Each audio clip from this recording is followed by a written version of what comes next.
Congratulations on the movie. Why did you want to make a movie with slavery as a theme? Did that just come with making a Western in that period? God, I've always wanted to explore slavery in a film before. But I think actually my real reason to, I've always wanted to explore slavery, but I guess the reason that actually made me put pen to paper was to give Black American males a Western hero, give them a cool folkloric hero that could actually be empowering and actually pay back blood for blood. And that's the revenge bit. I mean, is that essential to make him a hero?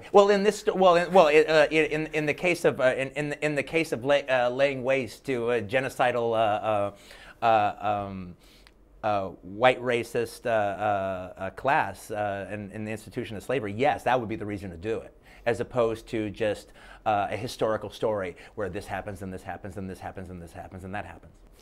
So you can't be surprised by the controversy that's come along with it? Well, you can't. I don't think you can actually make a movie about slavery in America that it's not going to be controversial. Are you very disappointed by some of the reactions, Spike Lee especially? Oh, I couldn't be happier with the reaction to this movie. It's been fantastic. It's good publicity, I suppose. Well, no. It's creating a nice debate. Even the people who don't like the film, all right, are actually I am responsible for people talking about slavery in America in a way that they have not in 30 years. But you must care very deeply that this doesn't become, a film that stands out from the rest of your body of work as one that is, trashed by more people or anything like that. It's not trashed by more people.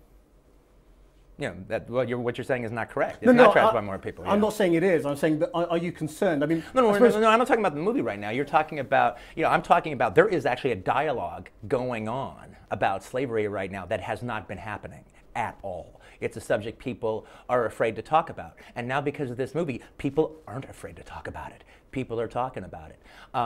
Somebody likes the movie, and they write a review on this. I mean, especially in a world right now where you actually have the internet, where actually anybody can actually now speak publicly, which was not the case before. So now somebody actually writes a review for the movie and they like it. And then you read the comment sections, and some people who don't like it attack them, and say they're saying. Somebody who doesn't like the movie writes a blog about it, and the people who like the movie hold them to task in the comment section. That's a dialogue. Let me ask you about violence. I mean, you said, everyone knows you make violent movies, you like violent movies. Mm-hmm. Why do you like making violent movies? I don't know. It's like asking Judd Apatow, why do you like making comedies? You just get a kick out of it, or you just enjoy it? Well, I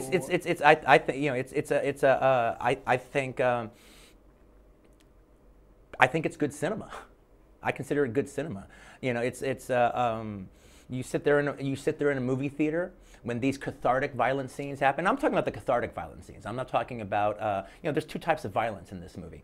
There's the brutality of the violence in the day put upon the slaves the rape during the time.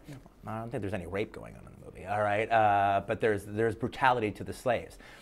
That hasn't been dealt with in America to the extent that I deal with it. And I'm showing you that there was two Holocausts in America. This is one of them. We've dealt with the Indian Holocaust, the Holocaust of the American Indian in America. But we haven't been dealing with the Holocaustic aspects, the Auschwitzian aspects of the slave trade in America. My movie deals with that. Then there's the cathartic violence of Django paying back blood for blood.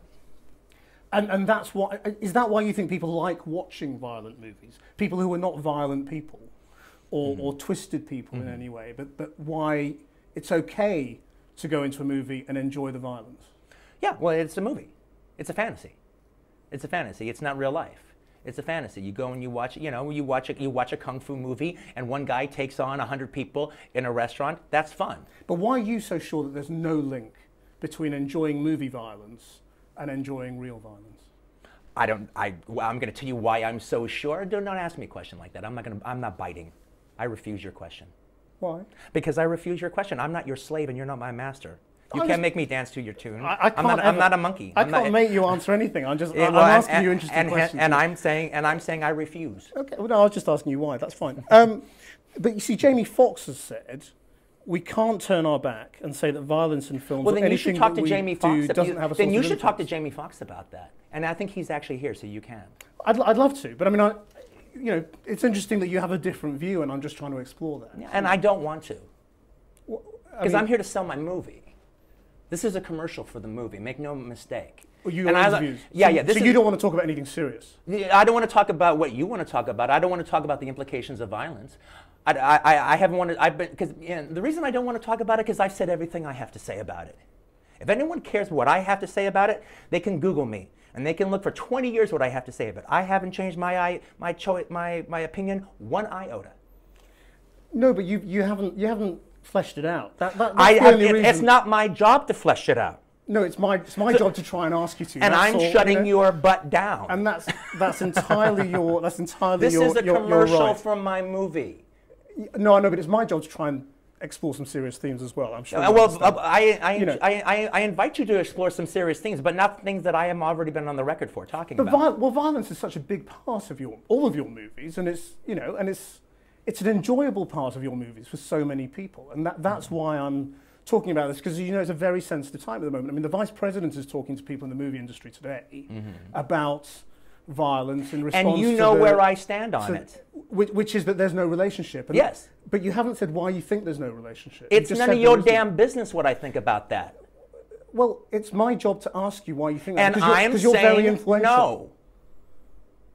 And I'm shutting you down. But you have a responsibility as a filmmaker, surely, to explain a little bit about No, what I you're don't doing. have any responsibility to you to explain anything I don't want to. No, not to me, but to your viewers, to your fans, to people who they care about what it is that you're doing. They know where I'm coming from. And I have explained it. And I have explained even what you're talking about. I'm just not giving it to you. Why? Because I don't want to, because I've done it already. I have explained this many times in the last 20 years. I just refuse to repeat myself over and over again because you want me to. For you and your show and your ratings. Okay, well, no, it's not about our ratings. No, it is. It is about you want me to say it for you. For your show, this show, right here, right now. Well, look, this is a news program. It's not a film program, so we explore serious themes. That's the difference. Exactly. Isn't it? Yeah. But you want me to do what I've already done before, and I am refusing. Fine, that's your right. Let me also ask you, you said in a Playboy interview recently that you thought movie directors didn't get better as they get older. Are you getting better as you get older or worse? Well, I think they don't get better when they get old. I think I'm still in the sweet spot. Well, I hope. That's up to everyone to decide. Am I? I enjoy your movies. You probably wouldn't believe that, but yeah, I mean, I'm just wondering what you think is sort of left. I mean, you've done seven big movies. Yeah, I'll let me answer your question about that. I mean, I just feel, I feel like filmmaking. Directors are like boxers. They have their time. They have their time. Hopefully, I'm on the right side of my time. All right, but at a certain point, a boxer loses it. And it's all about knowing when to retire. It's all about knowing when to hang up the gloves, or in my case, I guess the megaphone. Quentin Tarantino, thank you very much. Thank you.